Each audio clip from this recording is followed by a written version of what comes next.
We are talking about judo with Yeoh.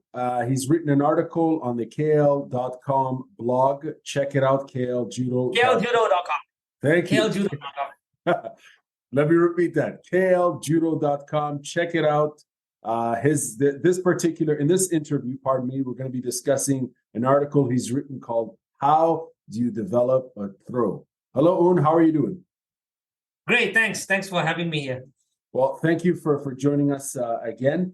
I have a series of questions in regards to your article. As I mentioned right from the top, people should check it out on kljudo.com. My first question for you is, actually, before we dive into it, what inspired you to write this particular blog on how to develop a throw? Okay, that's actually an interesting question. What happened was a white belt player from Singapore wrote to me, messaged me, and said that she was going to be visiting Malaysia in a couple of months' time, and was interested in dropping by my dojo and learning some judo. She had some friends who had trained in KL Judo before. Some friends from Singapore who had trained in KL Judo, and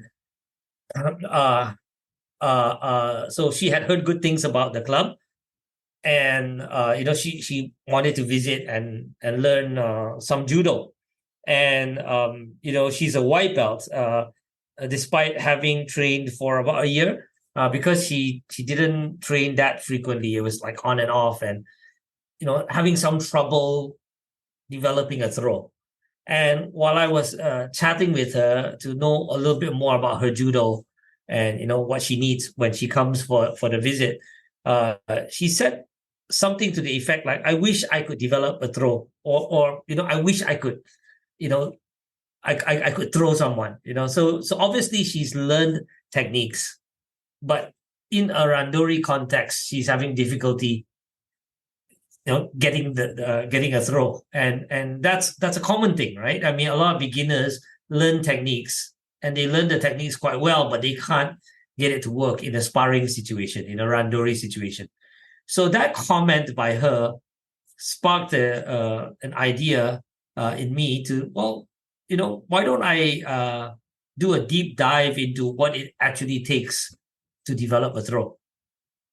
Fascinating. And you've written this blog here, almost 2,000 words. I've read it, and I have some questions. The first one I want to ask is in regards to instructor and classical versus modern techniques.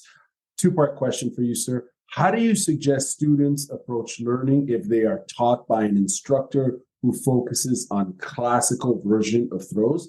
And a follow-up to that would be, what is the best way for them to adapt to modern competitive techniques? Okay, so I guess it also depends on the student, because, for example, I know one. I have a judo acquaintance from Hong Kong who trains in a dojo there, which is a very classical dojo. The judo there is based on Kodokan judo, and the instructor was from the Kodokan, and he teaches very classical judo, not modern IJF. It's classical, and it's what he likes. It's what the student likes. The student likes that. He wants that. So I think if that's what the student wants, right, and the student is into classical judo, I want to learn classical judo, then that's fine. You don't need to learn modern judo. If that's what you want. Similarly, there are students out there who only want to do kata. They want to specialize in kata. You know what's kata, right? Right. Form, right? It's not randori. It's not free practice. Oh, sorry. I need to. Sorry. I guess you can edit out this part. I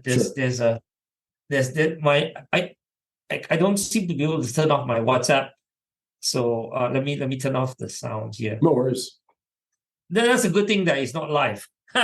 Absolutely. At least you can edit. Okay, sorry. So I was saying, so you're familiar with kata, yeah, right? So some students, they just want to do kata, right? So if they want to do kata and they're not interested in randori, they're not interested in shiai competition, they don't need to learn modern techniques, right? So I'm not I'm not a evangelist of competition techniques. I say if you want to do kata, that's fine. Go ahead and do your kata. If you want to learn classical techniques only, go ahead. But in my club, we focus on competition style modern judo. That's what we do in my club. So that's what we push, modern judo. And that article that you're referring to uh, uh, is written from that perspective.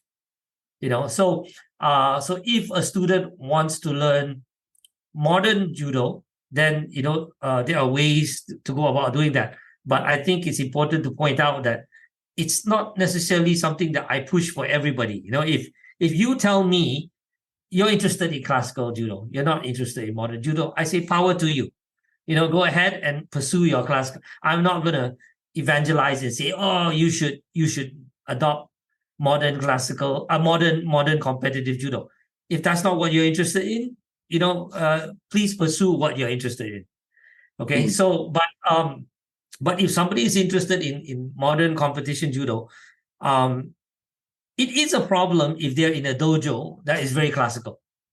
I have friends and acquaintances who are stuck in that kind of situation where the dojo that they are in is very classical, very traditional, and what they're desperate to learn IJF techniques, and they watch IJF videos and wish they could learn these modern techniques, but it's not taught or not even really, in some cases, frowned upon in that dojo.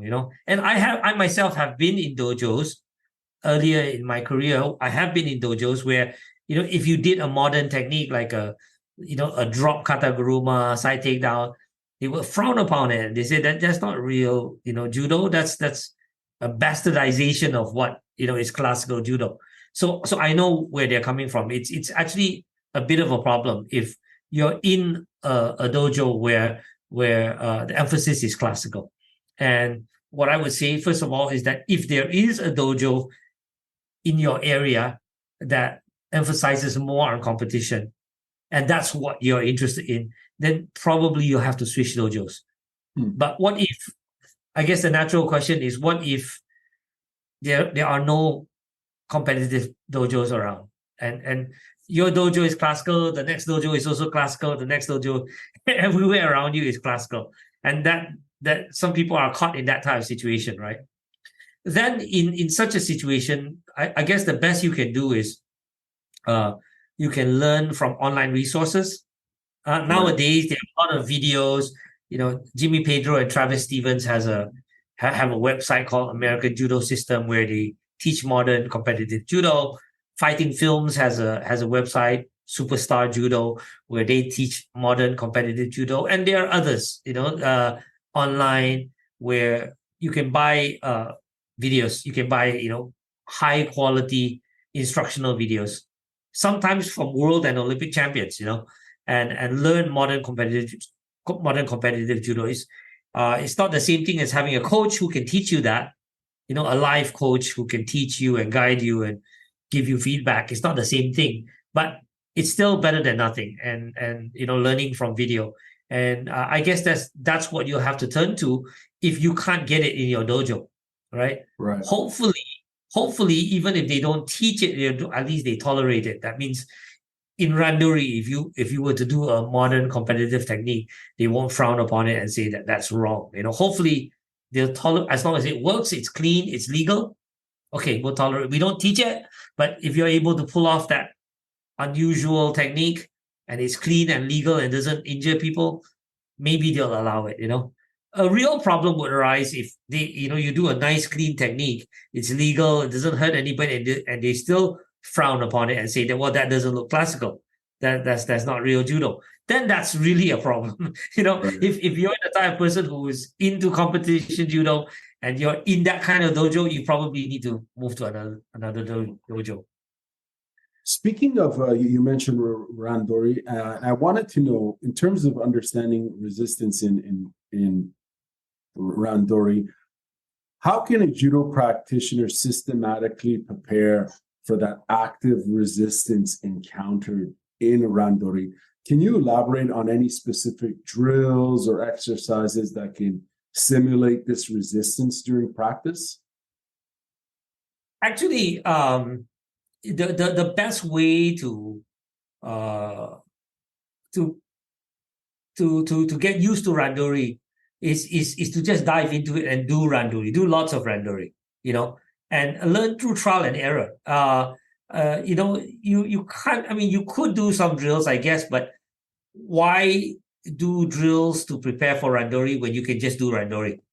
You do. I mean, drills are important. Drills are important, and we can talk about that later on if you want, about the importance of drills to throwing. But drills are not uh, necessarily the best way to prepare for randori. The best way to prepare for randori is to do randori.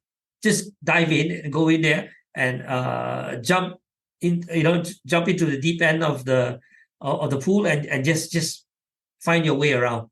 I really think so. I really believe that. That's how I learned as well. You go in there, and at first you're going to get thrown, you're going to get countered, nothing's going to work. But the more you do it, the more you get used to the feel of randori, get used to the defenses of your opponent. You learn to overcome those defenses. You learn to evade counters and stuff like that. And you learn by doing. So to answer your question, the best way is to just dive in and just do it and do lots of it. Excellent. The next question I have, you mentioned like video resources, right? You've mentioned the usage of, if you're in a situation where there are no modern judo dojos around, you're probably going to have to lean on the internet, social media, etc., to get your information. You mentioned fighting films in the article. How should a beginner judoka evaluate and choose the right videos? And how do they ensure they are learning techniques that align with modern judo? And I ask this, I know you just mentioned there's a lot of content out there, and there sure is, especially on YouTube, but sometimes I guess there are varying degrees of quality instruction videos, if I can say, and I'm not knocking any of these videos. I'm not a judo expert, I'm a judo fan, but I've looked at some videos, instructional videos online, and I find that there's a dichotomy in terms of how much instruction is provided, how many different scenarios are looked at, and the detail of the instruction in the video. Do you know what I mean? As opposed to just watching someone get dropped on their back for ippon. So yes, that's a really good question, a really relevant question, which is, what kind of videos can you trust, right? Basically, I mean, there's a lot of stuff out there, free stuff as well as paid stuff. And if you watch the wrong thing, then you learn the wrong thing, right? So I think your question is that how do you know? If you're not an expert and you're just learning, how do you know that I can trust this source or I'm learning the right thing? The reason I mentioned fighting films in my article is that they are a trusted resource. In general, you can't go wrong with fighting films. They're really good. They're professionals. They know what they're doing. The production quality is good. The technical quality is good. And the voiceovers are great too. Neil Adams. but I think the good thing about fighting films is this. I mentioned it in my article that the Japanese champions, they have a tendency to show the classical Kodokan version of techniques. So if you get a great champion, you name it, whoever, Inoue, Koga, whoever, you get any of those great champions, and they go on these clinics and they demonstrate techniques, and they tend to show the classical way. A lot of the times they tend not to show the actual way that they did it in competition. This is quite commonplace. It's quite well known. I remember talking to Shintaro Higashi. Do you know him? Yeah. Or you know him? Yeah, I've heard the of New him, York, the New York coach, quite famous. He's Japanese American, right? And I asked him. I said, why is that? Why do the Japanese, you see their videos or you go to their clinics and you see this great champion and you want to learn their technique, and they're showing the classical technique. And he said, I don't know, but that's what they do. Maybe they just feel an obligation to show the classical way. Maybe it's just the ethos of the Japanese. They should show the proper classical official version, rather than their version, which is unorthodox. Maybe they feel they should not be showing unorthodox techniques, right? But what Fighting Films has done, and they've done videos with Japanese, with several Japanese champions, right? Is that they've managed to persuade them or coax them or appeal to them to actually show how it is actually done, and so if you watch, for example, the instructional video with Koga, so you get to see how Koga actually does, or how Koga actually did all his unusual techniques. So Fighting Films has been able to get the champions featured to actually show the way it was done in competition, rather than just the classical version. So Fighting Films is renowned for that. They're good at that, and so very, very reliable. So if you go with them, can't go wrong. May I ask, sorry, real quick, Yeah. even for pure beginners, let's say you're crossing over from another grappling sport, and you have no understanding of judo, or even if, let's say, you're just a pure beginner in martial arts as a whole, you're 16 and you want to learn, do you think that high level quality content is also applicable to them?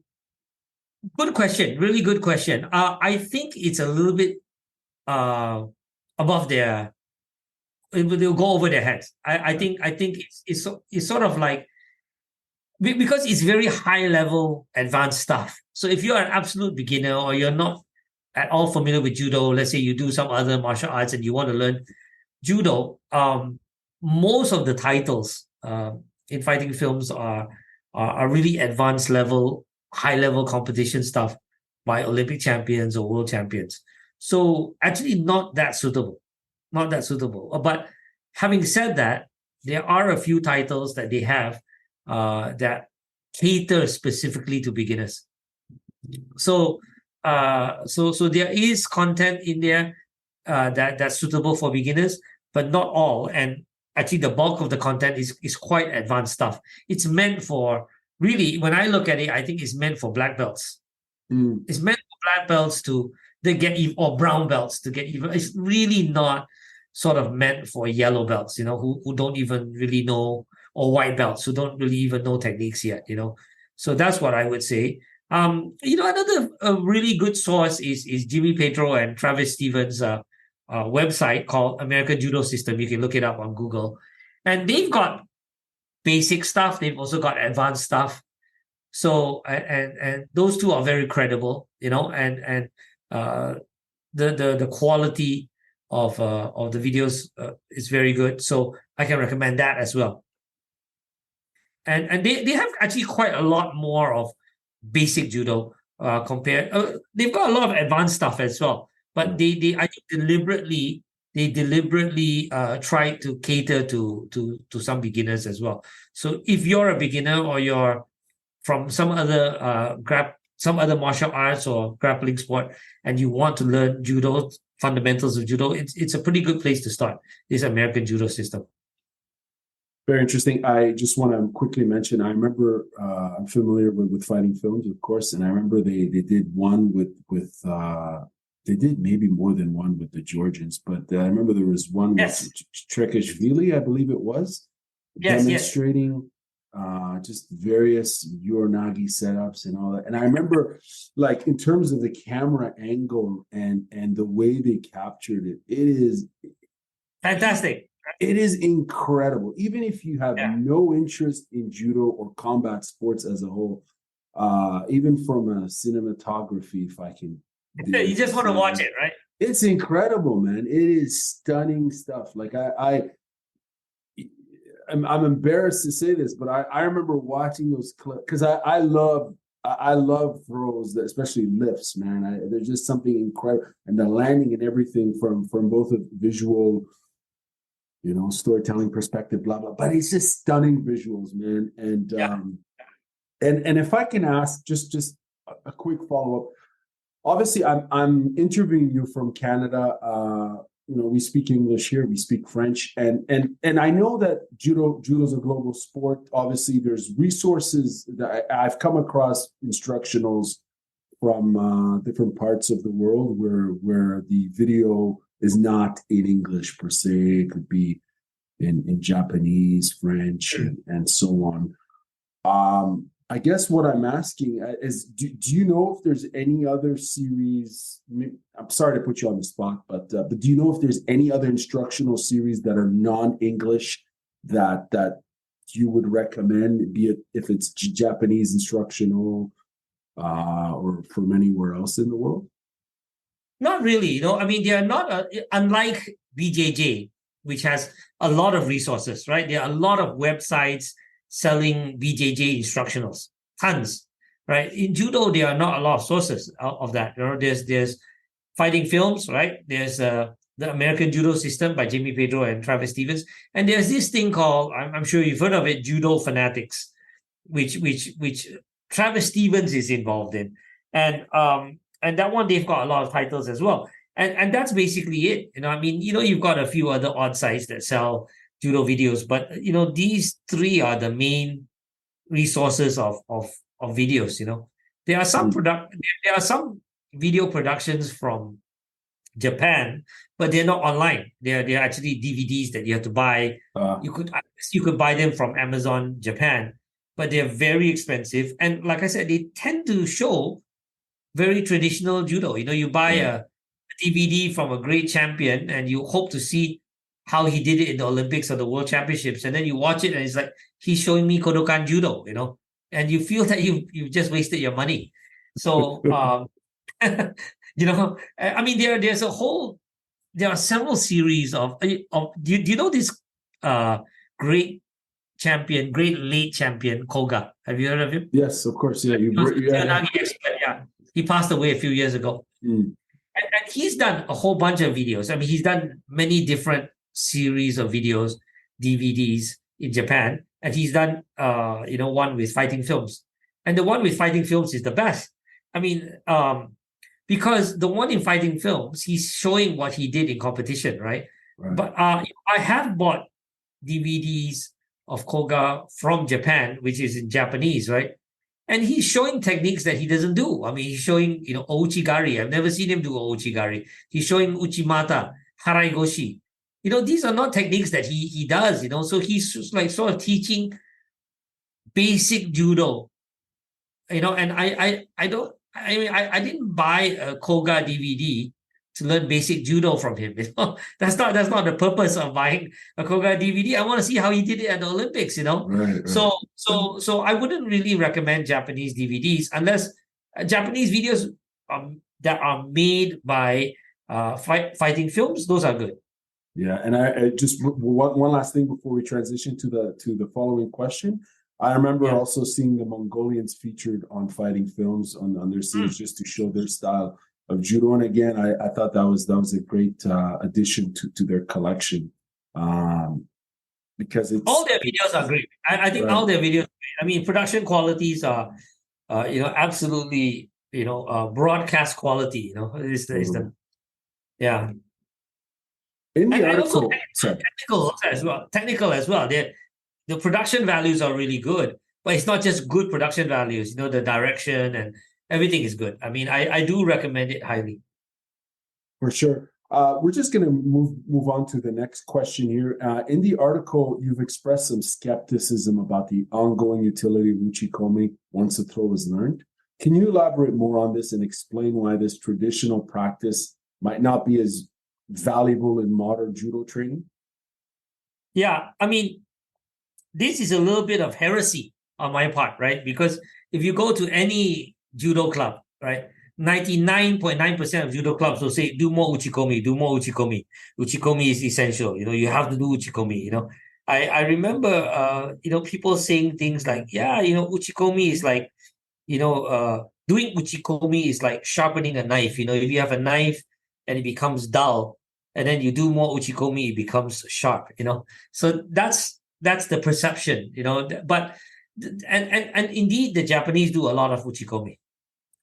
So people see the Japanese doing uchikomi, do as the Japanese do because they're so great in judo. But just because they do that doesn't mean that they're great because of it, right? They might be great in spite of it, right? It's just like, people could say, oh, Tom Cruise is a Scientologist, right? Is he a great filmmaker and a great actor because of Scientology, or is he great in spite of it, right? He might have been a great actor even if he was a Hindu or a Buddhist or a Christian or a Muslim or whatever, right? But he happens to be a Scientologist, and of course he ascribes his success to Scientology, but maybe it's not because of Scientology. Maybe he's just a great actor and he's a great filmmaker, right? So the Japanese might do tons of uchikomi, but maybe that's not the reason why they're so successful. Maybe it's because they do 2 hours of randori a day, right?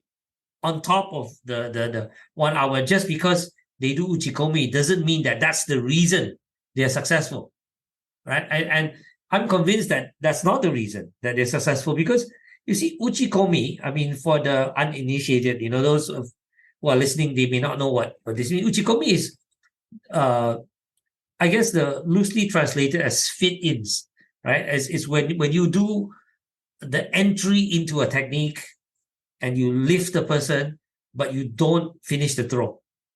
You don't actually throw. When you throw, it's called nagekomi, right? That's when you finish the throw and you actually do the full movement. Uchikomi is half a movement.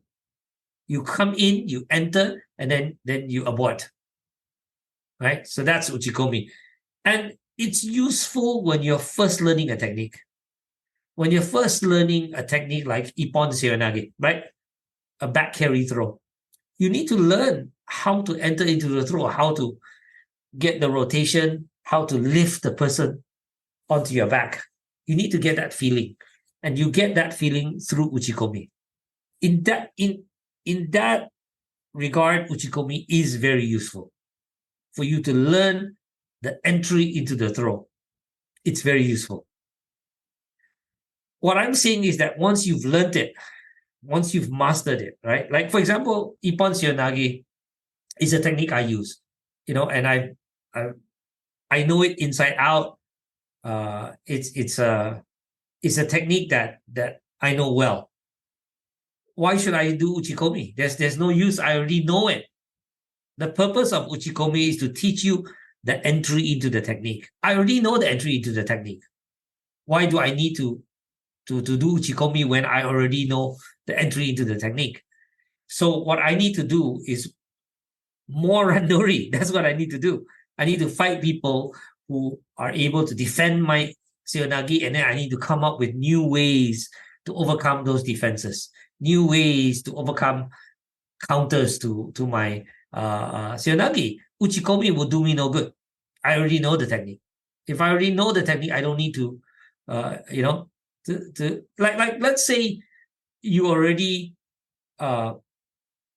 know how to cook a dish, right? You're learning cooking, and you learn to cook your favorite dish. You've already learned it. You've already mastered it. You've been cooking that dish for 10 years.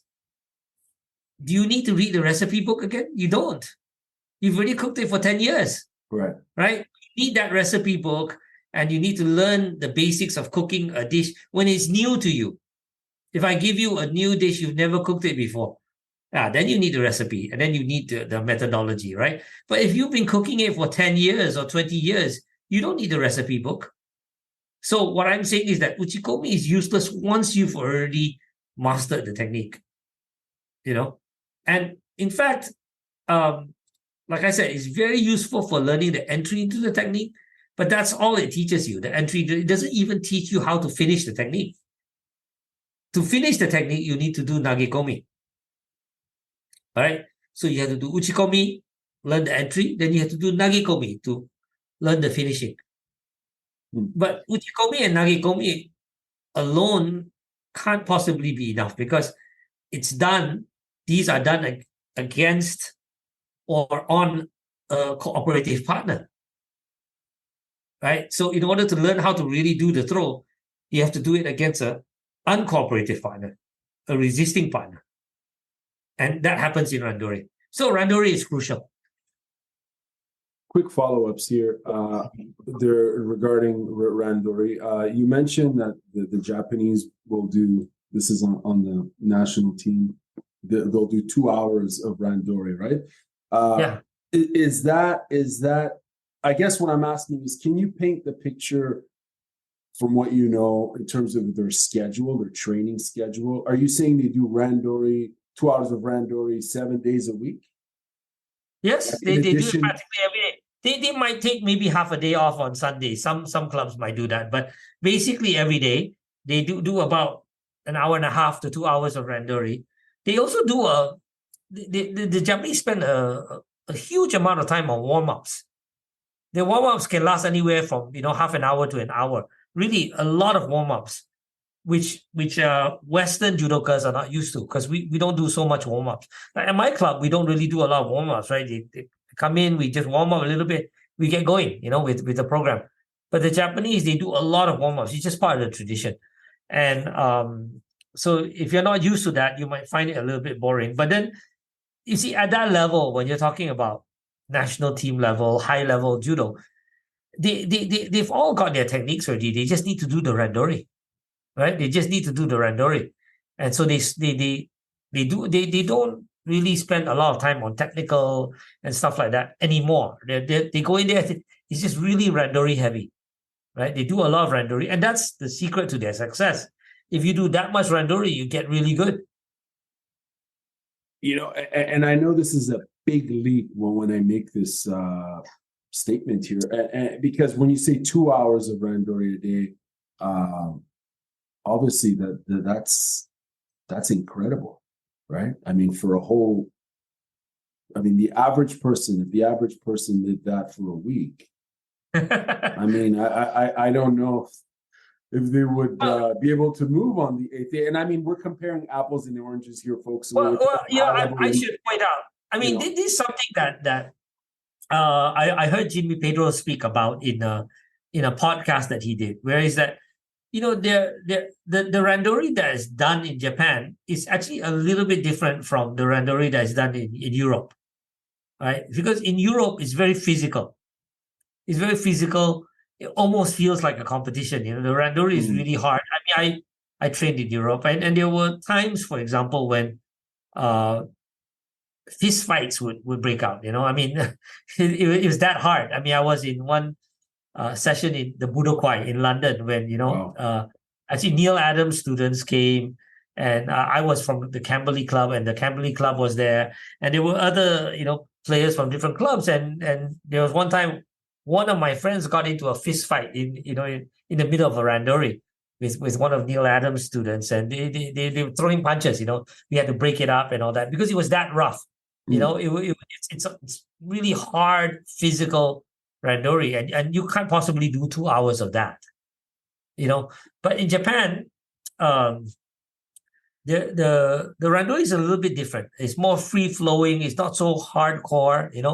They're trying out stuff. It's a lot of free flow, and also they like to do this one thing, which is colloquially called motodachi, where they put somebody out there, who's the motodachi, and he stays out there for an hour. I mean, or more, just taking on new partners, right? So without any rest, without any water breaks, you're just out there for an hour, taking on new partners every 5 minutes or whatever. And so how can you possibly do that, right? The only way you can do that is to conserve your energy. And when you're fighting, you're not going all out, headbutting and going, brutal and all that. You're doing free flow. You're a little bit more defensive and conserving your energy. And so it's a different type of randori. It's 2 hours, but it's not 2 hours of European style randori. It's not. It's different. Like I said, more free flowing and more. I'm not sure if this is the right term to use, but a little bit more relaxed. A little bit more relaxed and free flowing compared to the European style of randori. Either way, it sounds like a lot of calories are being burned in those 2 hours over. It's not hard. Yeah, it's not hard. 2 hours, but it's good. I believe in that. I believe in that. And I think that it's good to do a lot of randori. You just got to do a lot of randori. I mean, it's like in any sport, right? I mean, if you're talking about soccer, right? You can do drills, sure. You do drills, you do strength training, you do speed work, but you've got to play soccer. You've got to get onto the field and play soccer to become good at soccer, right?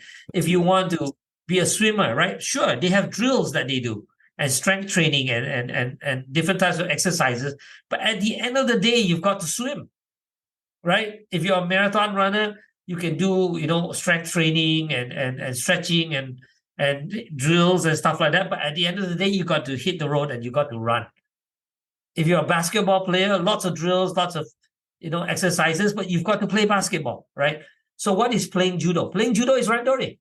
So if you want to get good at judo, you've got to spend a lot of time doing randori. No two ways around it.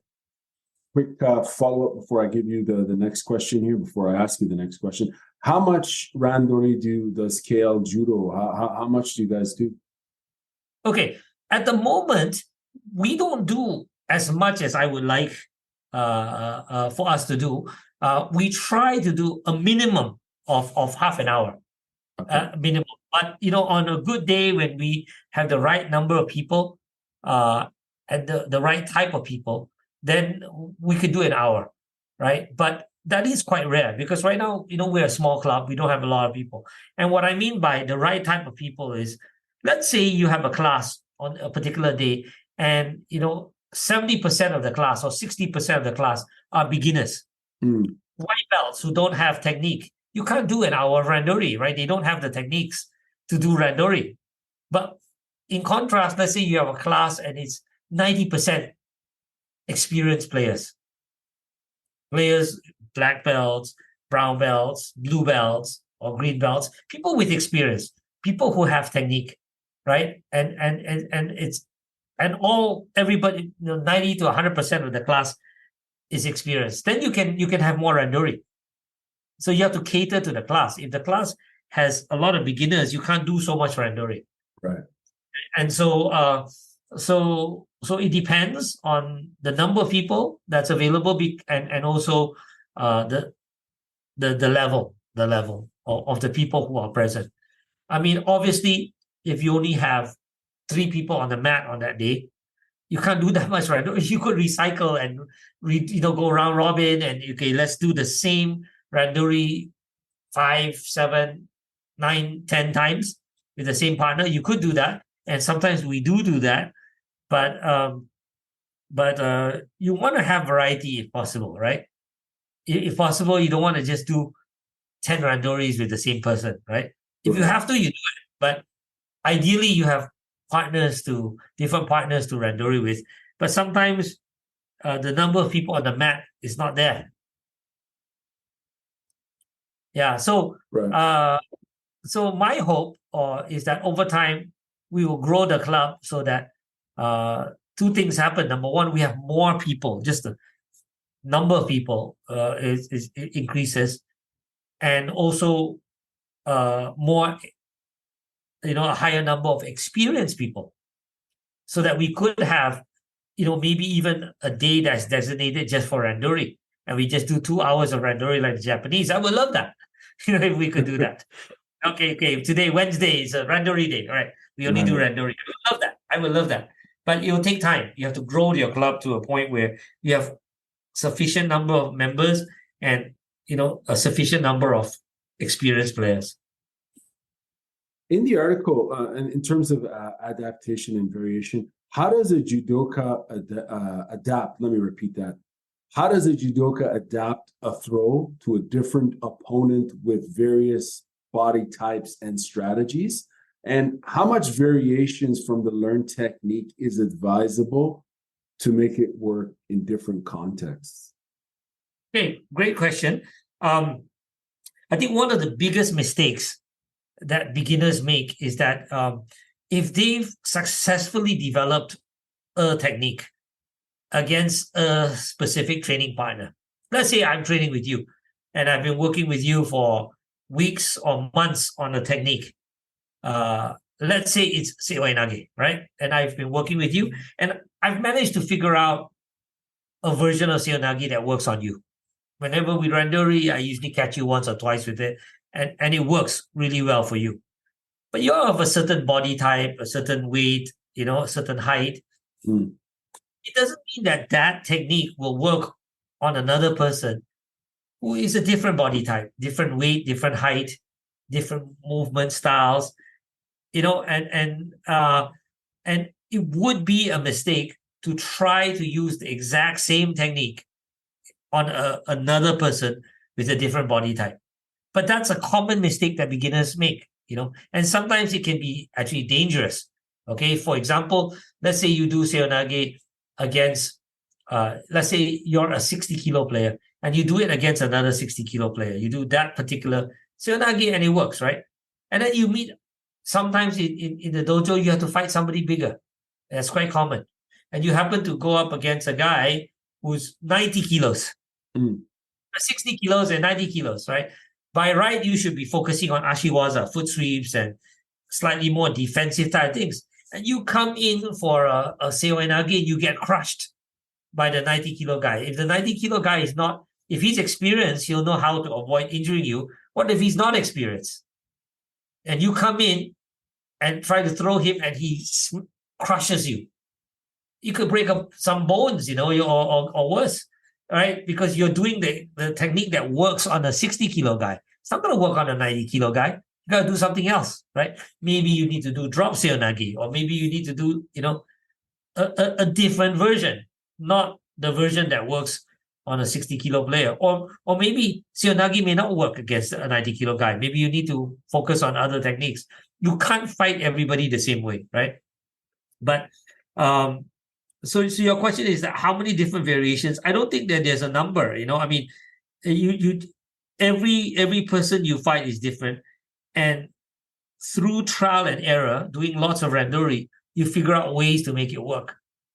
If I'm fighting you for the first time, I don't know how you move, I don't know how you feel, and I've just got to do trial and error. I'll get countered, I'll get blocked, and then eventually over time, I'll figure out a way to penetrate your defenses and get my technique to work.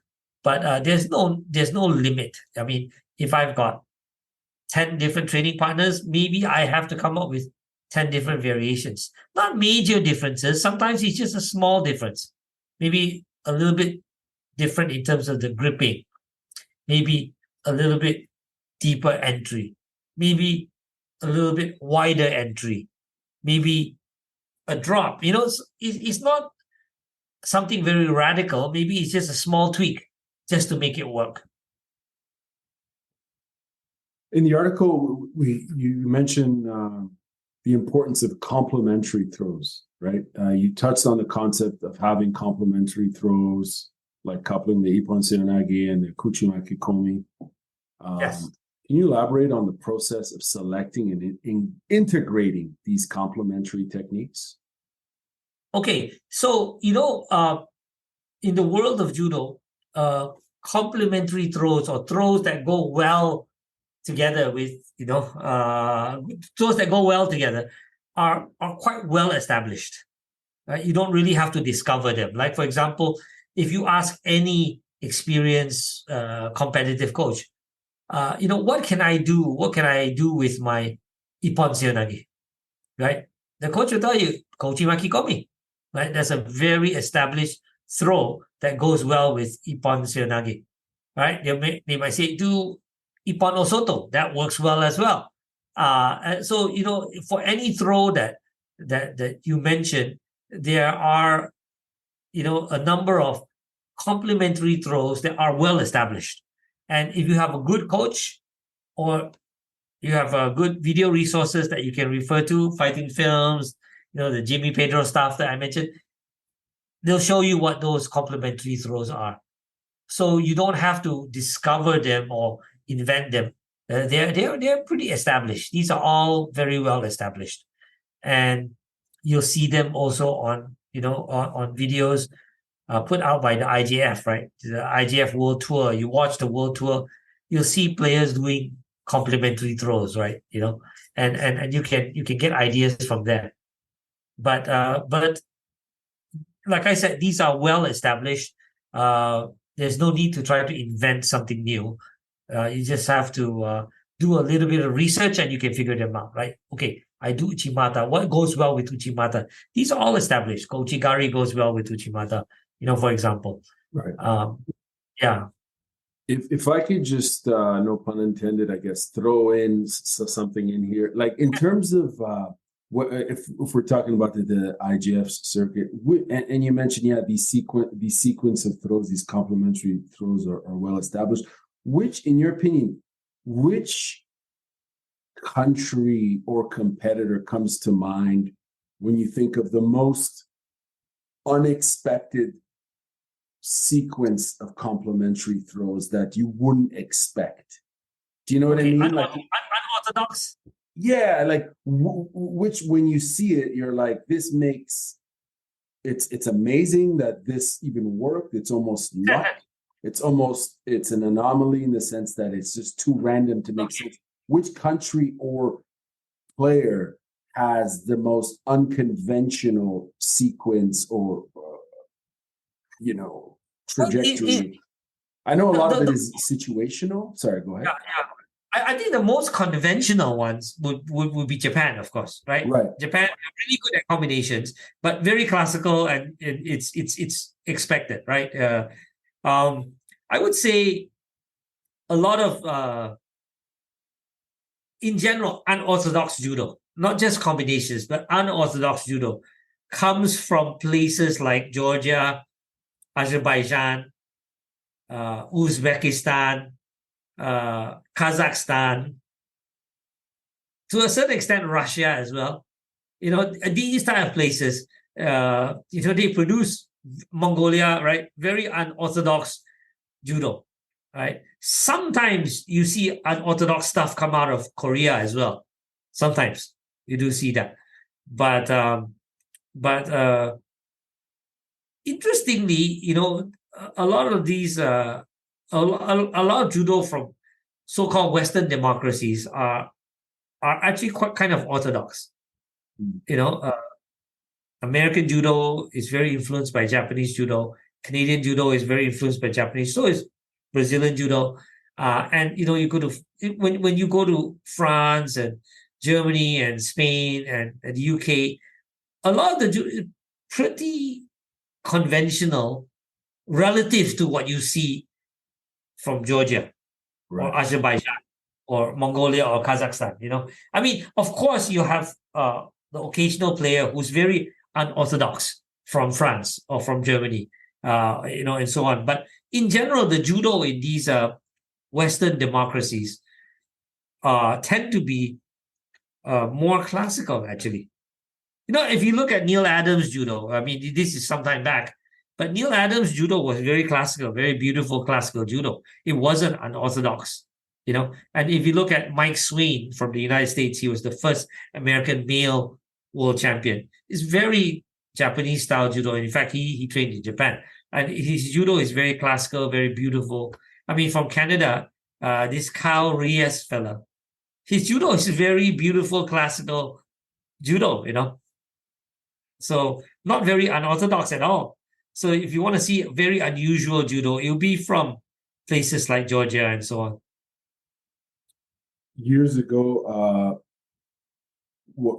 when I started watching, international judo and stuff, a lot of the times it was just clips, to be honest, on YouTube that was available.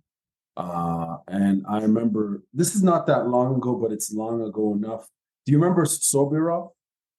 Yeah, Rishon Sobirov. Yeah, and I remember thinking, like, holy moly, this is just incredible to watch this guy just move like that and just be, I mean, if you want to call it unconventional or whatnot, but it was just so dynamic, so explosive. It was. Yeah, I gotta find that clip. There was one highlight. I love those highlights, but I remember seeing that highlight and my mind just went like. Anyways, so moving on, I appreciate that answer there. I want to move on to the topic of, and you kind of mentioned this before. I hope you don't mind us diving deeper into this. Japanese champions teaching classical versions, and you mentioned this in your article. this might be a touchy subject, but what are the cultural or traditional reasons behind Japanese champions often teaching classical versions of their favorite techniques? I know you spoke about this already, but a follow-up to that I want to know is how do you perceive this practice impact? How do you perceive this practice impacts the global evolution of judo? Okay, so the first part of your question is that why they do it? Is that the first part of the question? Correct. Why they? I as I had mentioned earlier, I did ask Shintaro, right, who's Japanese American and has some connection to Japan, and he's gone to Japan and trained in Japan. He's Japanese, and his father is, of course, very traditional Japanese judo instructor.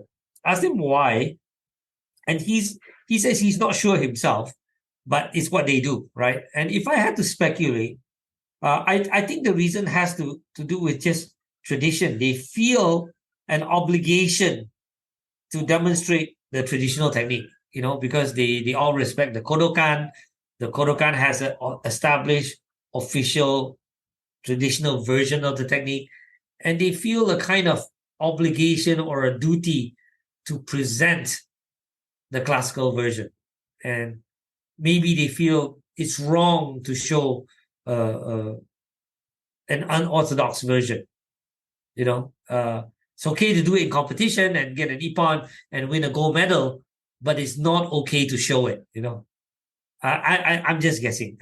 But definitely it is a fact. You can ask anybody who's a connoisseur of videos if they, about Japanese judo videos. It's always very disappointing because a lot of the times they just don't show the way it's actually done, but they show the classical way. It's very frustrating. All right. So the second part of your question was, how does this impact the development of judo worldwide? Right. I think it actually has a negative impact because a lot of senseis, a lot of teachers are very influenced by this classical approach, and they teach things where, in some cases, the best example I can give is that of Ippon Seoinage, right? And Ippon Seoinage, the classical way of doing Ippon Seoinage is to throw with a grip on uke's sleeve. But internationally in competitions, everybody does it off the lapel grip, not the sleeve grip. If you watch it, 95% of the times, it's off the lapel, not the sleeve. You'll find an occasion. This is not to say it can't be done off the sleeve. It's just not as efficient, right? Mm-hmm. So people will point out, oh yeah, okay, there's a clip of Ricky Nakaya doing it off the sleeve. So it can be done off the sleeve. Yes, of course it can be done. But 95% or maybe 99% of Ippon Seoinage, whether it's standing or drop, is done off the lapel. It's not done off the sleeve. But 99% of teachers out there will teach it off the sleeve. So why do they do that? Because they watch these Japanese champions teach it off the sleeve. Right? So it does have a negative impact. They should be teaching it the proper way, or rather they should be teaching it not the proper way. Maybe the proper way is defined by the Kodokan, right? Which is to do it off the sleeve. I should say they should teach it the most effective way, which is the way it is done in competition, right? If it's done in competition, by definition, it's the most efficient, effective way. That's why it's done in competition, right? That's why it works in competition. If it wasn't effective and it wasn't efficient, it wouldn't work, right? So if you watch how it's done in competition, it's done off the lapel. It's not done off the sleeve. But like I said, you go to 99 out of 100 clubs, the sensei will teach Seoinage off the sleeve. And that's a direct impact of these Japanese champions and Japanese senseis teaching the classical version. The irony is that all these Japanese players do it off the lapel as well. They don't do it off the sleeve. Koga does it off the lapel. Abinuma does it off the lapel. when Nomura does Ippon Seoinage, he mainly does Morote Seoinage, but when he does Ippon Seoinage, it's off the lapel. All the players who do Seoinage do it off the lapel. But it's taught there off the sleeve, right? So that's a problem. And that's just one example. There are other examples I could give, of Osotogari. The way Osotogari is taught is not the way it's done in competition. The traditional way is taught is not the way it's done in competition. So there are lots of examples of that, right? And I think this is a problem. I think it does negatively impact the way judo is taught and developed around the world. I'm going to have to move on from this topic because I have so many follow-up questions to ask and really open the, as they say, the Pandora's box of just because there's just so much there, and I speak as a fan, folks, I a fan of this sport, but also looking at it from a different perspective of why is that? Like, it's bizarre, and I say that respectfully. It is bizarre. No, it is bizarre. I have, as I'm sure you do as well. I have people that I know, people that I respect, who are, they love the traditional style, and I'm not knocking any of that, but I would say,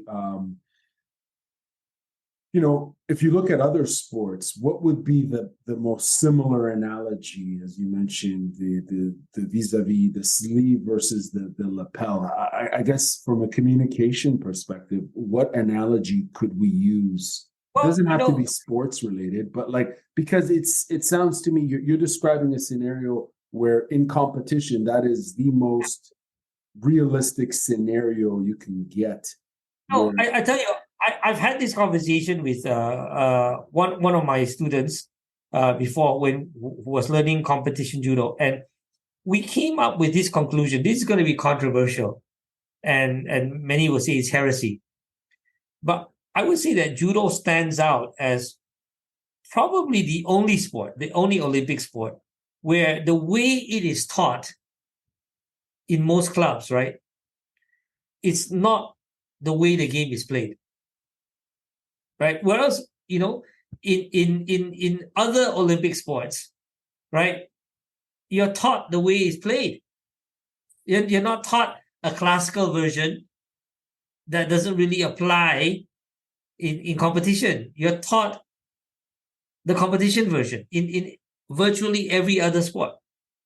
But judo stands alone as a unique case where how it is taught is often very different from how it is displayed. Judo stands alone in that regard. So it's hard for me to give you an analogy from another sport because other sports don't do this. So, and the irony, like I said, is that, these Japanese champions, they'll demonstrate all the classical versions, but if you watch how they actually fight, it's not the classical version. It's not classical at all, right? So this player, this great 60-kilo player named Takato. Does that name? Yes, of course. Yeah. His judo is very unusual, very unorthodox, very interesting, but quite unusual, especially he got caught in a Jujigatame, right? Yes, yeah. But he does side takedown and he does very very unusual front uchimata and stuff like that, right? I've never seen him give a clinic or whatever, but it'd be interesting. I mean, if he were to give a clinic, he might just very well teach classical judo, and to me that will be endlessly frustrating because if I were to go for Takato clinic, I want to see how he does all those amazing competition techniques. I'm not there to watch him do classical techniques, but that's what often happens. So yeah, I mean, that's just the way it is, and I think it has a negative impact. And like I say, I stand by what I just said, which is that judo probably stands alone as the only Olympic sport where the way it is taught is often at odds with the way it is played. And you don't see that in other sports. That statement is fascinating, and it's obviously factual, right? But it's also ironic, and I don't know what other keyword. Frustrating for sure to some extent. And I mean, not everyone who trains the sport necessarily gets to or wants to compete, be it at a recreational or competitive, level all the way to the worlds or to the Olympics. I mean, the probability of that is very slim. But the fact that it's not being taught the way it's played is mind-boggling. This morning I just finished watching the FIFA World Cup Women's Colombia versus England, and I just thought about what you said. The way the game is taught is not the way it's played, and I'm like, could you imagine any other sport? No, it doesn't happen. It doesn't happen in any other sport. It doesn't happen. Judo stands alone. That's it. Even archery or those sorts of sports. It's taught the way it's played. Right. It's taught the way. Right. Every other sport is taught the way it's played. Judo stands alone in that, because I've tried to think of, is there any other sport where it's not taught the way it's played? And I can't come up with anything. And so Judo stands alone in that sense. And it's very frustrating. But what can you do? I mean, that's how it is. For sure. I hope you write more about that, because I find that really, as someone who likes the content you produce, I find that fascinating, from as a sports fan who watches other sports, that fact about this sport in terms of how it's trained, like there's something really ironic but magical about it. Now, I want to move on to the next question here, where we're talking about emphasizing full force practice with safety. In the article, you emphasize throwing with 100% force and utilizing a crash pad. How can instructors cultivate an environment where students can practice with full force but also ensure safety? Well, and sorry, but before you answer, I don't mean to rudely interrupt. I remember that part in the article really stood out to me, where the 100% force. And I think you went on I should be quoting you directly from the article, but there's a part where you talk about, like, if you're not going 100%, you'll never know.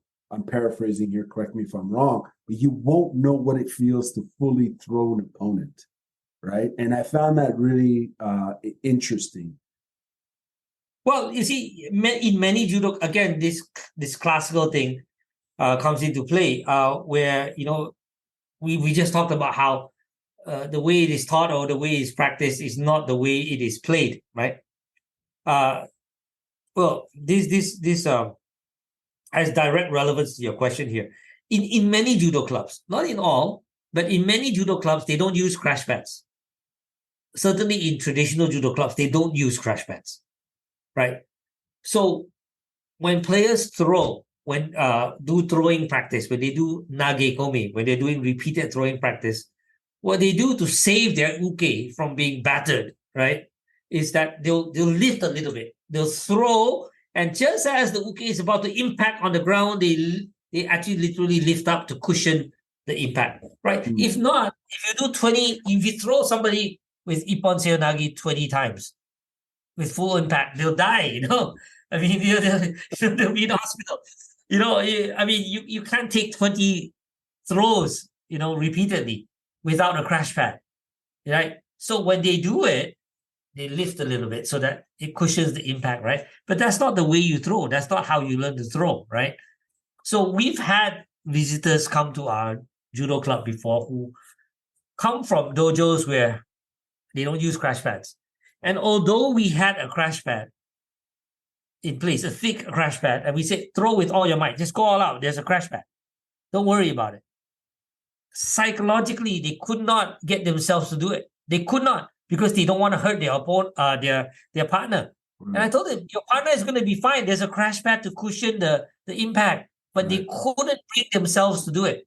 They would actually lift a little bit, or they'll try to cushion the throw, even though they know a crash pad is there because they've just been conditioned, that way. And so if you do that repeatedly, and that's your habit of holding yourself back when you throw, how are you going to become a good thrower, right? In randori and so on, you can't finish the throw because you've never done it full force. So you've got to do it full force. That's why at my dojo we have tons of crash pads. We have more crash pads per capita than any other judo club I know. We have tons of crash pads, really, really tons of crash pads, and we make full use of them. And because of that, our players can do lots of nagekomi. Our players can throw full force, and they can do lots of them because the uke doesn't get hurt. Uke has a crash pad there to save them, and so how do you cultivate that? Well, if a sensei or a coach wants to cultivate that, he needs to invest in crash pads. And we have actually different types of crash pads. We have very thick crash pads for big throws, standing ippon seonage, uranage, uchimata, big throws, right?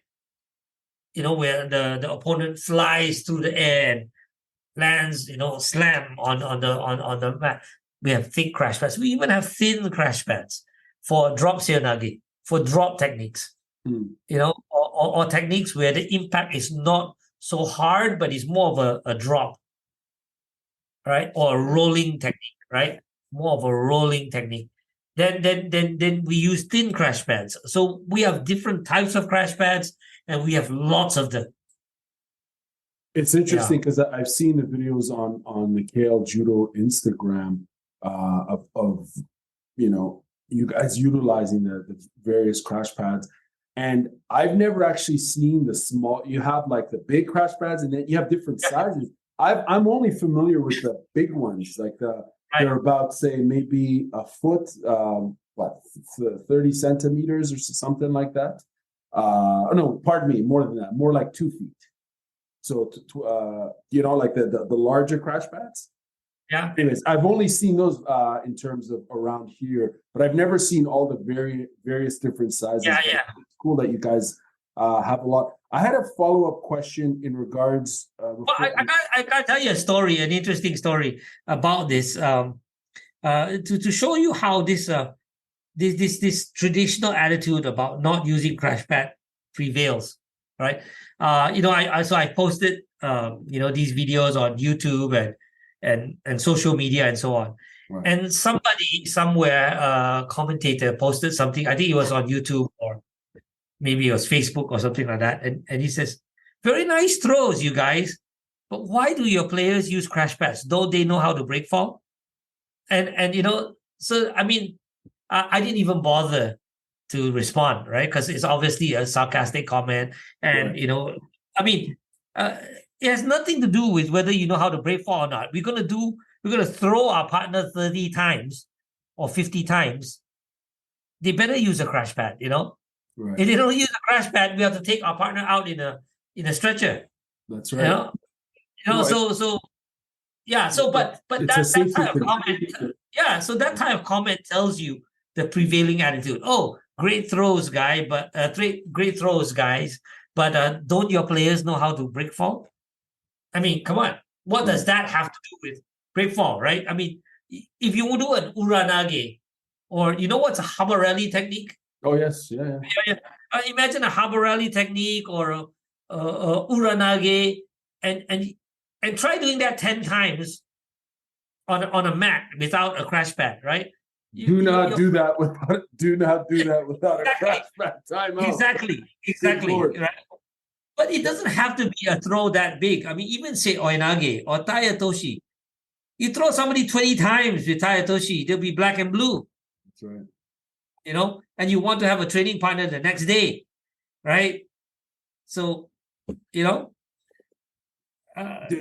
so much there. Sorry, one more story.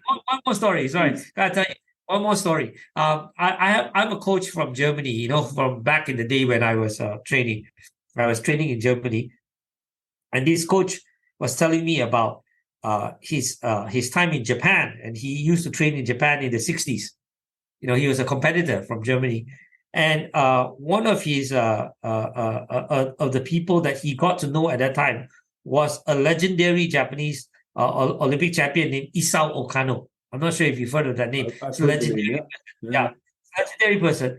But Okano, he went on sort of like a clinic tour with Okano, who was demonstrating techniques. And Okano used him as a uke. And they didn't use crash pads, of course, because in Japan they don't believe in crash pads. So Okano would throw him to there, slam, boom, slam, boom, right? Repeatedly throughout the crash pad. And he said that the next day, one side of his body was all black and blue because of all those throws. So that's not the way. That's not the way. That's the traditional way, but we certainly don't do it in KL Judo. That's not the way. I mean, you don't want your partners to be black and blue. Absolutely. For sure, there's risk of injury, being severely sore and hurt, as well as potentially... Even if it's not injury, right? No, I'm not talking about bones, whatever. But imagine being slammed to the ground 20 times, It's a big issue for sure if you're not landing safely. It's different when you get thrown in randori, because in randori it doesn't hurt because adrenaline's flowing. Right. Adrenaline's flowing, and somehow even if you get slammed, it doesn't really hurt because that adrenaline sort of protects you. But when you're doing nagekomi, there's no adrenaline flowing, and it does hurt, unless there's a crash pad. Right. Yeah. And of course, you're emphasizing here for the record, we're just saying that you're emphasizing when you're throwing 100%, right? Yes. You should consider the usage. Which is the only way you should throw. You should never throw 90%. You should never throw 80%. You should never throw 95%. My philosophy is that if you're going to throw, you throw 100%. And the only way you can do that safely without hurting your partner is to use crash pads. Right. I think I had another follow-up question. I don't want to forget it. I should have written it down. Oh yes, the risk of concussion is another thing, right? I mean, if you're landing 10, 20 times and you're on the mats, you're being thrown at, as you mentioned, 100% full force. I mean, there's a lot of risks, right? If you're not landing on a crash pad, of course, the assumption is one knows how to break their fall, but why put them through so much punishment? Exactly. And not have them land on a crash pad. Where in Germany did you train? Which city? I trained at the Rüsselsheim Olympic Training Center, which is quite near Frankfurt. Okay, interesting. We're going to move on to the next question here. I'm hoping that the other question I had comes back. It might come back, hopefully. Okay. In terms of timeline and commitment to master a throw, while it's challenging to put a timeline on mastery, quote unquote, can you discuss the common pitfalls that might delay progress? And a follow-up with that, what are the habits or trait of those who seem to learn more quickly? Right. Good question. Great question. I think the biggest mistake a player can make is to be hesitant to try techniques in randori for fear that it would fail or for fear that they will get countered. Some people are very afraid of getting countered, and some people just are afraid that it won't work. They feel that if I do a technique, it should work. If it doesn't work, then it's a failure and I don't want to fail, right? That's the wrong mindset.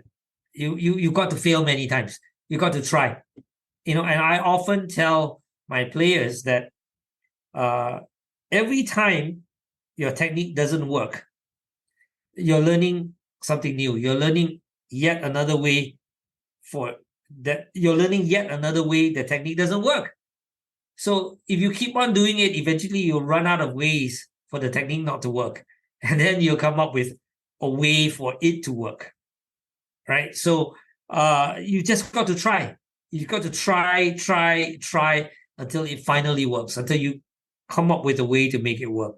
And there is, I do see this phenomena among certain players where there's a hesitancy to try the very techniques that they want to master. You know, somebody could say, I would like to develop the side takedown, or I would like to develop a seoi nage, but they don't try it. If you don't try it, how are you going to ever develop it? Right? So, and then on the other hand, you do have those players who are very adventurous and they will try anything. You teach them something in randori, they'll try it. You know, you don't even have to remind them. You don't even have to say, hey, you know, make sure you try it. They'll try it. And those are the ones who pick up techniques quite fast because they're willing to try. So Right. the biggest pitfall, biggest mistake is to be hesitant to try in randori. What kind of athletes do you like to coach as a coach? What are the characteristics you look for in your athletes? And if you could kind of give us an idea of, you know, who would you like to ideally coach? Okay, another great question. You're a master interviewer. You've come up really prepared. I think these are great questions because I think these are things that need to be addressed, right? And these are things that people need to know about and people want to know about, right? Okay, so when you say athlete, what kind of athletes do I like to coach? Are you talking about competitive athletes who? Absolutely, yeah, competitive. You're not talking about recreational, right? Because not at all. No, I'm looking at your content. I'm reading the stuff. Competition. Yeah, right, and okay. Man, who is your ideal? In a competitive scenario, right? In a context of a competitor who wants to go for IJF or maybe wants to go to world level, is that what you're talking about? Absolutely. Okay. So let's say an athlete tells me, Coach, I want to go take my judo as far as I can possibly take it. You know, if possible, world level, if possible, Olympic level, right? Mm. If an athlete tells me that, this is the first thing I would ask them, and I borrowed this from a coach named Nick Saban, right? It's something that I saw on social media. Nick Saban, and he says, first thing he asked them is that, do you know what you want exactly, right? And they might say, yeah, I want to be a national champion, you know, or I want to be a regional champion, or I want to be world champion, or they usually know what they want. Then he asked them this very crucial question: do you know what that entails? And I would say 99% of the time, they don't know what it entails.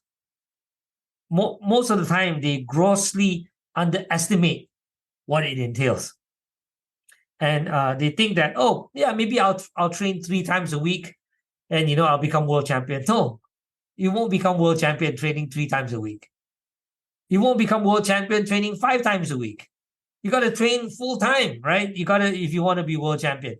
So a lot of people grossly underestimate what it takes. Whatever their goals may be, you know, most people grossly underestimate. Some realize what it takes, and then but they're a minority. And so the kind of athlete that I would like to train, and my answer might surprise you, because you might think that I would describe somebody who's naturally talented and all this. No, it's all about mindset. To me, it's all about mindset. It's an athlete who knows what he or she wants, knows what it entails, and is prepared to do what it entails. That you know, more so than physical attributes, more so than natural talent and all these. Those are useful. Somebody with natural talent and strong aptitude and physicality. Of course, every coach wants to have a very athletic person who who's very agile and fast and has strong aptitude and has natural talent. Every coach wants that, but more so than all these physical attributes is the mindset, the mentality that I know what I want, I know what it entails, and I'm prepared to do what it entails. I'm prepared to make the commitment. I'm prepared to make the sacrifices. Right? If I can find an athlete like that, that's the athlete I want. Wow. Do you offer virtual coaching? Like, have people reached out to you and said, "Hey, I want to talk to you. I want to discuss the scenario right now with my judo. Here's what's working. Here's what's not working. This is my intended goal. How can you help me?" Do you offer that?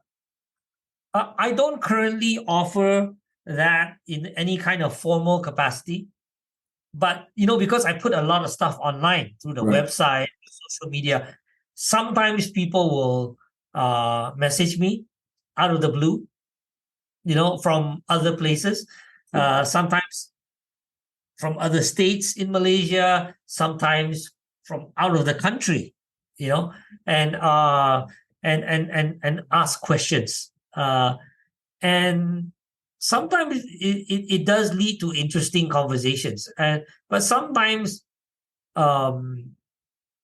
I sometimes I can't really help them because I of the type of questions they ask. Like, for example, I'll give you an example. A guy used to write to me and say, I'm in this dojo here in my hometown, and how can I train to be more explosive, and how can I train to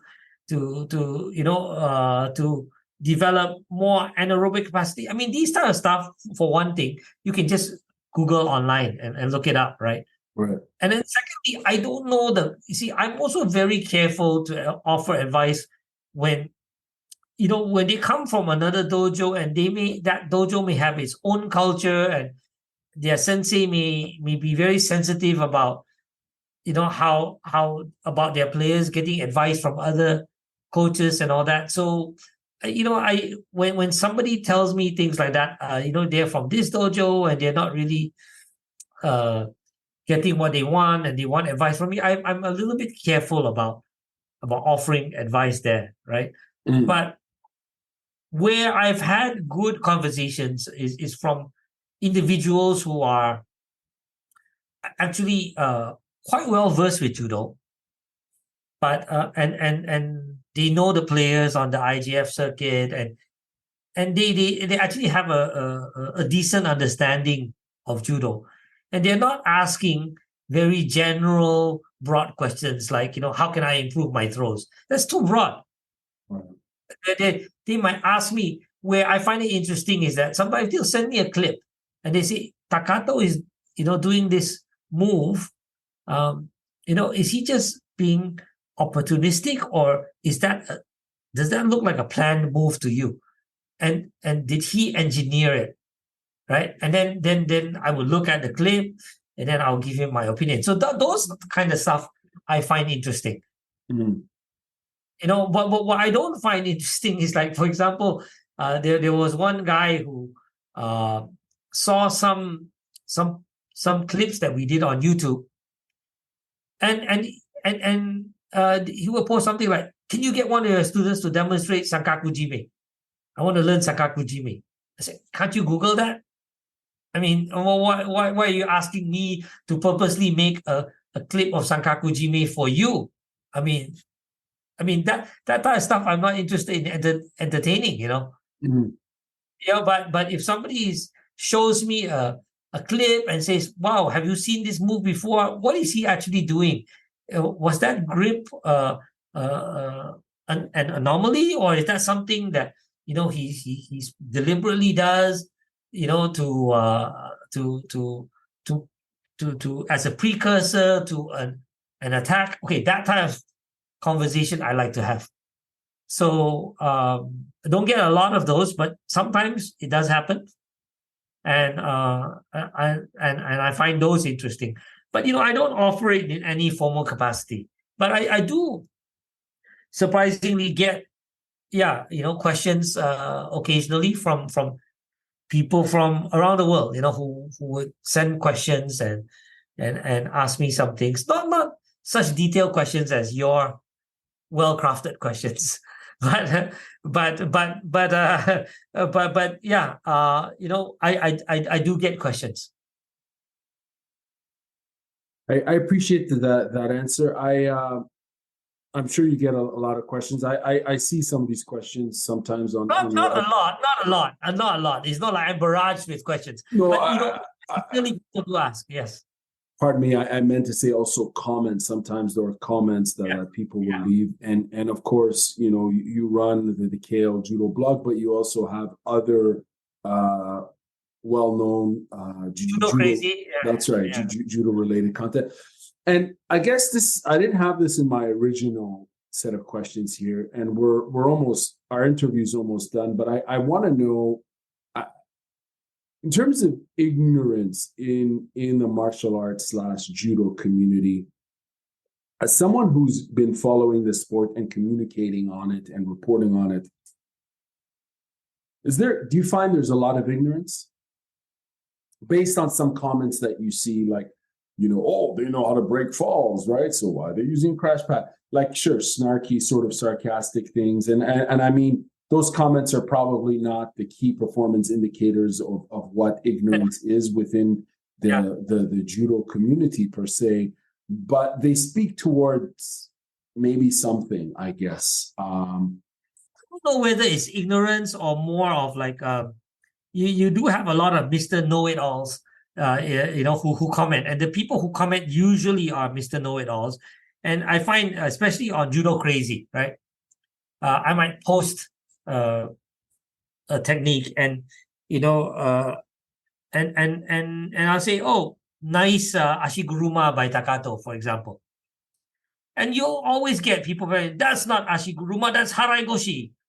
No, that's not ashiguruma, that's oguruma, or it looks more like a tayatoshi to me, and a lot of them say it with authority, with a certain definitiveness, like they know and you don't. Oh, you're wrong, that's not uchimata, that's haraigoshi. Or and on the ground, you might describe a strangle, and you say that's quite a unique strangle. You don't see it a lot. Oh, I see it all the time. I see it all the time. This is common.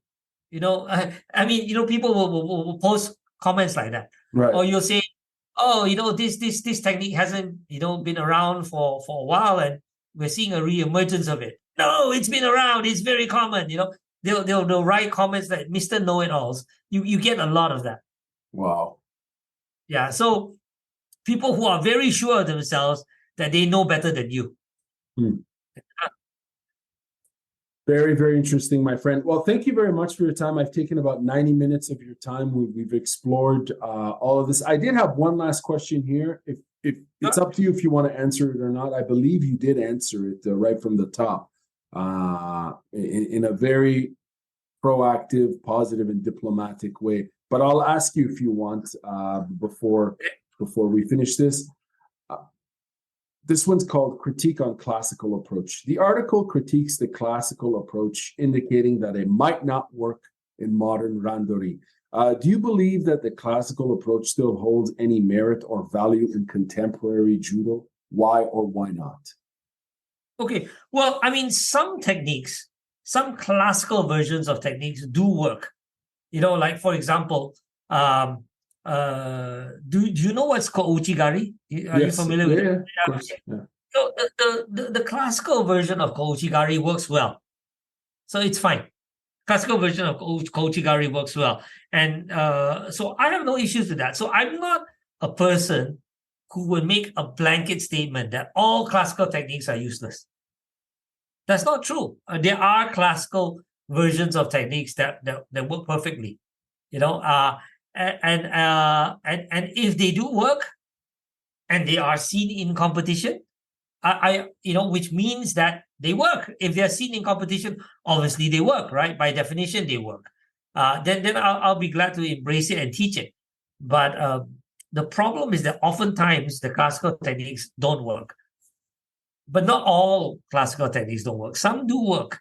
And so the ones that do work, we incorporate it and we do teach it at KL Judo. So I hope that answers your questions. That I think your question is that does it have any relevance? The ones that work do have relevance, and some do work. Yeah. Very interesting. I'm gonna see if I can find some clips that I want to send your way. There's. Let me ask you one thing. Let me ask you, like, please. you're a fan of judo. That's obvious, Sure. and you've done a bit of judo, and let me ask you, if you as a fan of judo, wanted to learn to do a throw, any throw, whatever throw, right? And you wanted to learn to do the throw. What questions would you ask of a coach? Wow, jeez, that's I love that question.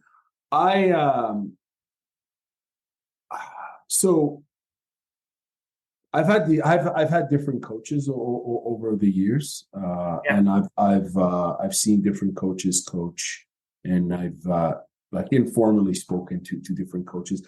One question I would ask is, here's my body type, and this is probably related more to someone getting older like myself, right? I'm not in my 20s, I'm not in my early 30s, you know what I'm saying? And unfortunately, without getting too much in detail, I've had some injuries, right?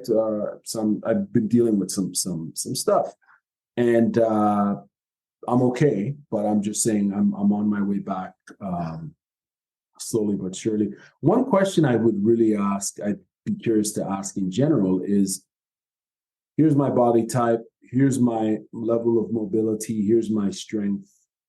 Based on this criteria, can you isolate not 20, but 2 or 3 throws I should be focusing on in randori, in every form, because there's so many throws and there's so much to learn, even if you're a recreationalist, right? Like, so that's the sort of question I would like to ask. Not only that, but also, am I cutting out? Can you hear me? Yeah, can you hear you? Yeah. Okay. No, you're frozen. The video is frozen, but the audio is still good. Right. No, I guess so. And another thing too is just gripping strategies at a very basic level, understanding that because I will tell you this, I have been grabbed by judokas, especially like competitive types, and I've been grabbed. Like it's a whole different world. It's a whole different game, and I'm by no means an expert, as you know. I am a fan. Sure, I've dabbled in these sports, but quite frankly, that doesn't really mean anything, does it? But I've been grabbed by people who do this on a competitive level, and it's frightening. I don't, I may outweigh them, but I will tell you this: they have full control of me. Believe it or not. No, listen, we could do a whole podcast just on on gripping. That's a whole different topic. But let me try to answer your first question first. Sure. And then I'll address the gripping thing very briefly. So the first question or the first statement you made was that that you would like to ask about, you would like to ask a coach, whether he or she could recommend a set of techniques for you, right? Given your situation, your age, your mobility, whatever injuries you have, and so on, right? And I think a good coach, a capable coach, should absolutely be able to do that. Should absolutely be able to take in that information that you've given, your age, have a look at your body type, understand what injuries you may have, what limitations you may have, what fitness level you're at, and be able to recommend a set of techniques. I think a capable judo coach should absolutely be able to do that. Only problem is that not all coaches are capable. But a good coach absolutely should be able to give you a definitive set of 2, 3, 4 techniques. Right. That, okay, try this. This would be safe for you. This would be good for you given your situation. And if a coach can't do that, then maybe they're not that good. So absolutely, a coach should be able to do that, right? And quite Right. quickly, just using the database that's in their mind. I mean, Right. if you were present in my club and I could actually look at your body type and have a short discussion about your medical history and what limitations you may have, off the top of my head, I would be able to give you 3 or 4 things that you could try. Mm. Yeah. So does that answer your question? Oh, absolutely, it does. And I've seen some videos where I could tell, as you're coaching, you're in a way customizing for a particular exactly. player. And I love seeing that. Of course, it's integral to that person's. I feel when you customize, you're leaning in on what they have, what as you mentioned, what they can do, and you see potential possibly as well to see, hey, maybe they can reach higher. But I think that sort of approach is valuable. With regards to gripping, I mean, like I said, gripping is a whole nother topic in itself, and it's a very big thing at KL Judo. And it's largely, actually, I tell you, because of my judo upbringing in the United States. Gripping is a big thing among top level training centers in America, right? Jimmy Pedro teaches it, Shintaro Higashi teaches it, all those top level places in America, they really, really, really emphasize gripping. And I think the reason has to do with the fact that, if judo is quite niche in America, right? Compared to, say, Japan or Russia or France or Brazil, where there's lots of judo, right? There's not so much judo in America. And so you need to have gripping, good strategic gripping as your competitive advantage, right? Because you don't have, the kind of depth and breadth that you have in Japan, right? So you only have a center with only maybe a handful of top athletes, not a whole room full of athletes to play with. So you can't do 2 hours of randori and get all that experience and all that exposure that the Japanese have. So you have to do very strategic, systematic gripping, right? And be taught that. And I was taught that when I had my training in the United States, and I think it's because of that background that I had that I also emphasize it a lot at my club. So people who come from other clubs who visit us, especially those who come from traditional clubs, where they don't do a whole lot of grip fighting, very traditional Japanese style. They just grab and they just move around, right? And they don't do. They all comment. They say, everybody in your judo club grip fights. And I said, yeah, that's the culture here, and it's very interesting because I tell you, when we have beginners join our club, we don't usually off the bat teach strategic gripping to beginners. We teach them techniques first, and if they stick around long enough and they get better, then we start to teach gripping. But usually we don't straight away, you're a white belt, we teach you strategic gripping. No, usually you just learn a few techniques first, and then if you stay around long enough and you seem to be serious about judo, then we'll start to teach you gripping. But early on you don't learn it. But if you watch our white belts, even before they are taught gripping, they grip fight. I mean, they're just mimicking what they see. If everybody in the club, all their seniors, everybody is grip fighting. When in Rome, do as Romans do, right? You go there and everybody's grip fighting, they'll just grip fight even if they don't know how. And they're just mimicking what they see or what they think is grip fighting. And I find that interesting, because there was one day I was just watching a few of our white belts, and I said, I've never taught that guy grip fighting. I've never taught that girl grip fighting, and she's out there grip fighting. Right. That's awesome. Because that's the culture, right? Right. That's the culture of the club. By osmosis, they pick it up. you know.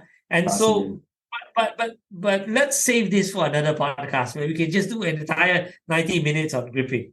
For sure, for sure, and even the topic of cultures is a recurring one in Very what important, right? yeah, yeah, and I'm curious to explore that. I tell you, there's probably 101 topics Oh, for that sure, we can for explore. sure, You know, for so sure. this could be a series that you know, one day we talk about club culture, another day we can talk about gripping, another day we can talk about mental training, another day we can talk about, you know, fitness and conditioning for judo, another day we can talk about fighting spirit, another day we can talk about injuries. I think there's endless topics that we can explore. Absolutely, absolutely. Well, thank you very much for joining us here. And if folks will want to read up on the, if they want to read this blog or read more and see more cool videos that you produce, they can check it out at kljudo.com. I'm going to have all the links in the episode description. Thank you very much for your time. I know my screen is frozen, but I'm still here. I hope you can hear me.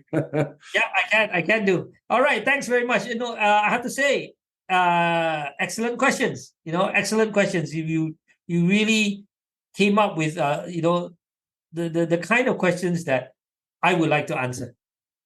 Well, I'm happy to hear that, and more importantly, excellent article. And I hope you write more. All these questions are based off your from me reading your article and trying to kind of challenge the narrative. You know what I'm saying? So you're trying to ask. That could be our